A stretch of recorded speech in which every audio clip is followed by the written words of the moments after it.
Capítulo 3. A consciência e o gato. Por 7 anos vivemos quietas. Conseguimos não chamar atenção. Vivendo e parcialmente vivendo. T.S. Eliot. Morte na Catedral. Os que já leram algum dos populares livros sobre mecânica quântica conhecem o gato de Schrödinger. Como as mulheres do coro de Eliot, seu destino é o de viver e viver parcialmente.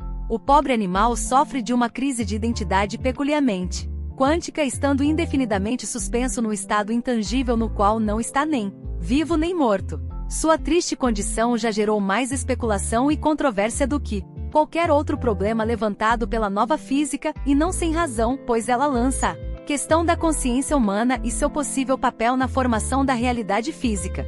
De muitas maneiras, ela é o verdadeiro ponto de partida de muitos dos temas a serem posteriormente desenvolvidos neste livro. Ficou claro no último capítulo que o enigma central a ser resolvido pela física quântica e por aqueles que gostariam de usá-la para falar sobre o mundo não é como é que as coisas podem acontecer, mas antes como é que as coisas podem ser, ou existir, se, como a corrente dominante dos físicos quânticos acredita, a realidade em seu nível mais fundamental for apenas um indefinido mingau de infinitas possibilidades, um fluxo pululante de ondas híbridas de matéria. Como é que se consegue obter o mundo conhecido de objetos sólidos e definidos que vemos à nossa volta? Em que ponto e por que a matéria se torna real? Para ilustrar o problema e seu paradoxo, Erwin Schrödinger, um dos fundadores da teoria quântica, trouxe seu gato para a discussão. O gato de Schrödinger foi colocado em uma daquelas indefectíveis jaulas de laboratório usadas para experimentação com animais, só que desta vez as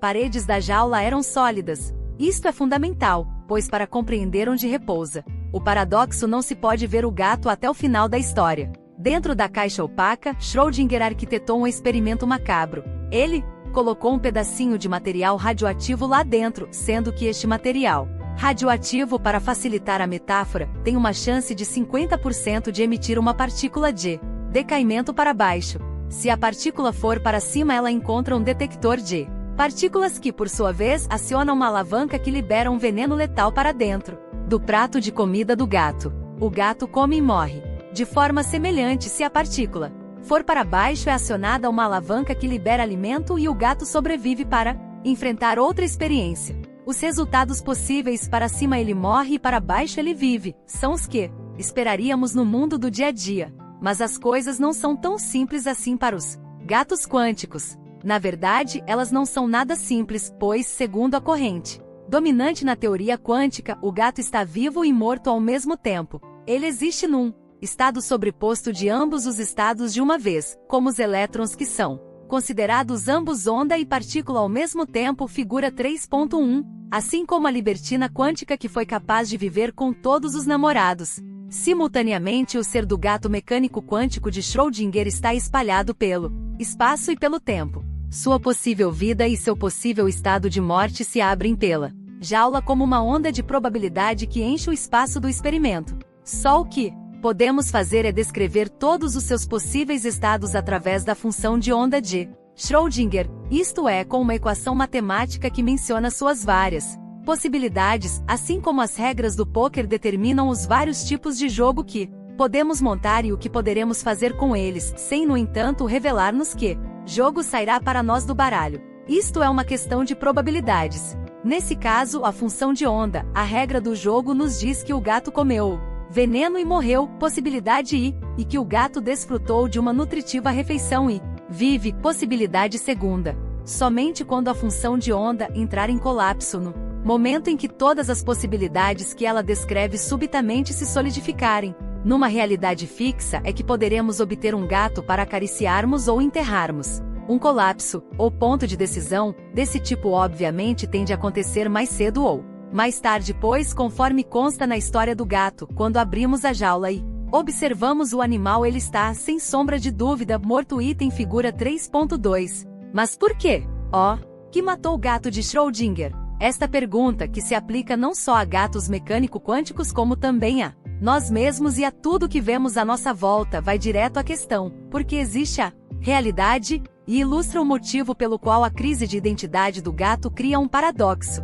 Trata-se de um paradoxo, pois de um lado está um mundo repleto de gatos bastante normais, vivos ou mortos, e de outro, a física, que vem ocupando as melhores cabeças científicas de nosso século, nos diz que isto é impossível. A matemática da equação de Schrödinger argumenta no sentido de que nada tem a capacidade de decidir o destino do gato, nada pode colocar em colapso sua função de onda, ao menos nada do mundo físico. Qualquer objeto físico posto dentro de sua jaula, como uma câmara, por exemplo, que nos dissesse se ele está vivo ou morto, seria atingido pelo toque de Midas das excessivas possibilidades. Passaria a apresentar um comportamento mecânico quântico clássico e começaria a ser todas as coisas para todas as pessoas. Assim, apesar do testemunho de nossos próprios olhos, a teoria quântica nos diz que o gato está, e sempre estará, tanto vivo como morto. Compreensivelmente, este paradoxo foi apelidado o problema da observação porque desafia nossas observações, fundadas no bom senso, e porque ressalta o papel intrigante da observação e do observador na formação da realidade. A realidade acontece quando a vemos. Desde seus primórdios, a teoria quântica sugeria que algo muito estranho e de suma importância acontece quando observamos um sistema quântico. Fenômenos quânticos inobservados são radicalmente diferentes dos observados. Este é um dos pontos principais da história que envolve o gato de Schrödinger. No momento da observação ou da medição, elétrons previamente inobservados, que são tanto ondas como partículas, tornam-se ou onda ou partícula. Fótons solitários não vistos que de alguma forma misteriosa haviam conseguido passar por duas aberturas ao mesmo tempo, de repente, decidem escolher uma abertura em vez da outra, e o gato vivo e morto se torna algo com o qual podemos nos relacionar. Em suma, o momento em que uma indefinida função de onda quântica de muitas possibilidades é vista ou medida, tem alguma coisa que a faz colapsar para uma única realidade fixa. O gato de Schrödinger não foi simplesmente encontrado já morto quando abrimos a jaula. De alguma maneira estranha que ninguém compreende ainda, ele morreu porque olhamos para ele. A observação matou o gato. Isto é fato quântico comprovado. Algo no ato da observação, ou da medição, faz colapsar a função de onda quântica item, e este feto isolado tem implicações que examinaremos mais tarde. Mas por ser um fato sem explicação, e na verdade um fato que não deveria existir, ele deixa todas as perguntas interessantes sem resposta e leva, compreensivelmente, a um bocado de especulação quântica e alguma confusão quântica também. Embora naturalmente curiosos para saber por que afinal o olhar pode matar, não há motivo para nos perdermos nesta confusão.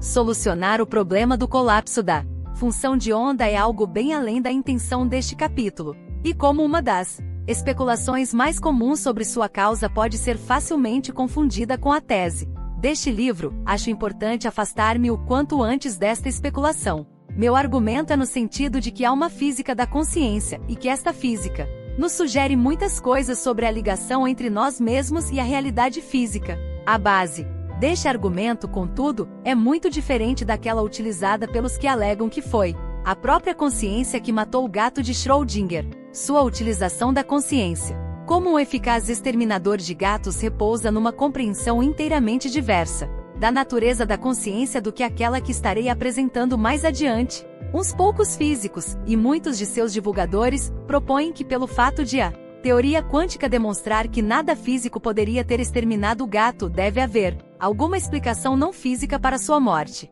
Algum deus ex machina, por assim dizer, entra na história, vindo de fora das leis da física para salvar Schrödinger, seu gato e todos nós de um excesso de possibilidades. Este agente metafísico da realidade não pode ser o aparelho de medição do observador, nem seu cérebro ou sua mente, que são todos do mundo físico e, portanto, previstos na equação de Schrödinger. Assim deve ser o próprio observador quem mata o gato, isto é, a consciência incorpórea e material do observador. Segundo esta visão, proposta principalmente pelos físicos quânticos John Archibald Wheeler e Eugene Wigner, a consciência humana é o elo perdido entre o bizarro mundo dos elétrons e a realidade do cotidiano. Ironicamente, esta conclusão se aproxima muito da minha, mas as razões pelas quais cheguei a ela são radicalmente diferentes, e esta diferença é importante para tudo que vem mais adiante neste livro. Aqueles que concluem que a consciência provoca o colapso da função de onda,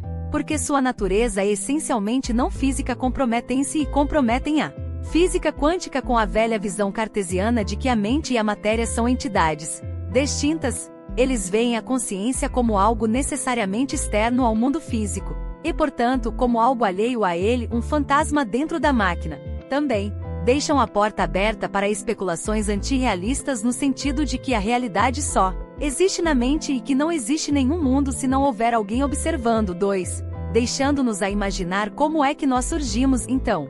Que ser consciente estava aqui no início de tudo para provocar o colapso da primeira função de onda. Meus argumentos para sugerir que a consciência é um elo de ligação importante entre o mundo quântico e o da nossa experiência diária tem uma origem muito diferente. Todo o projeto de definir um novo ser quântico repousa na argumentação de que a física quântica, e mais especificamente o modelo mecânico quântico da consciência, permite que vejamos a nós mesmos, nossas almas, se quiser, como parceiros integrais dos processos da natureza, tanto na matéria como da matéria, e tem esta unha de a argumentação tem implicações muito diferentes para quem está procurando compreender como nós, criaturas conscientes, nos relacionamos com tudo mais no universo. Meu palpite, se eu decidisse especular sobre a morte do gato de Schrödinger, tenderia para o lado dos físicos que sugerem que não há nada paradoxal na realidade em si, mas antes há algo errado ou ao menos incompleto na teoria quântica, em sua forma atual, uma vez que não consegue explicar o que há na observação que provoca o colapso da função de onda, ela simplesmente não pode ser aplicada a toda a realidade física. Precisamos de uma matemática mais avançada, argumentam eles, ou talvez até da descoberta de princípios físicos inteiramente novos, item 3 e 4 antes de podermos compreender a transição do mundo quântico para o nosso. Dados aquela matemática ou estes princípios, tudo entrará literalmente no lugar. Pessoalmente acredito que o que nos falta, ao menos em parte, é uma física melhor para os próprios observadores, para suas consciências. Ao afastar o tema deste livro da noção de que a mente incorpórea do observador matou o gato, não estou, portanto, negando que a consciência humana desempenha um papel criativo na formação da realidade física. De fato, muitos dos temas desenvolvidos nos capítulos posteriores baseiam-se no fato de que isto acontece, e ao nível da vida diária a evidência é quase tão óbvia que não parece necessário mencionar. Cada vez que uma pessoa consciente decide levantar seu braço, a consciência está produzindo efeitos na realidade física. Um escultor de madeira ou um construtor de prédios produzem efeitos ainda mais criativos. Mas a habilidade da consciência em afetar os processos quânticos vai mais além, atingindo, ao que parece, o próprio cerne da formação da matéria e levantando questões tantalizantes sobre a natureza da consciência e da realidade. Como a realidade acontece depende de como a vemos. Já vimos que o ato de observar um sistema quântico o transforma num objeto comum. Nossa mera interferência na natureza a transforma, e este simples ato nosso exigiria que mudássemos totalmente nossa maneira de nos vermos e a nosso lugar dentro do mundo natural. Mas ainda pior para aqueles que gostam de pensar que o mundo é desse jeito mesmo e pronto, nossa interferência tem uma dimensão inesperada. Não só a observação de alguma maneira traz o colapso da função de onda, ajudando-nos assim a ter um mundo, mas ocorre que o modo especial que escolhemos para observar a realidade quântica determina parcialmente o que veremos. A função de onda quântica contém muitas possibilidades e depende de nós qual delas será realizada. Um fóton, por exemplo, tem ambas as possibilidades, de posição com sua natureza partícula e de momentum com sua natureza onda. Um físico poderá armar seu experimento para medir e, portanto, determinar qualquer uma delas, embora ao determinar uma delas ele perderá a outra, princípio da incerteza de Heisenberg. Sua interferência à medição ou observação parece influenciar de modo inesperado qual aspecto de sua natureza o fóton decidirá exibir. A experiência mental do gato de Schrödinger não tem a complexidade necessária para demonstrar isto, mas um outro experimento idealizado por Wheeler o ilustra graficamente. Temos uma fonte que emite um fóton, e ele tem a opção de passar por uma ou duas aberturas numa tela. Sendo mecânico quântico, ele tem a possibilidade de fazer os 2. O experimento planejado pelo físico terá o seguinte resultado: se ele colocar 2 detectores de partícula à direita das aberturas, figura 3.3, descobrirá que o fóton se comporta como uma partícula individual seguindo um caminho definido através de uma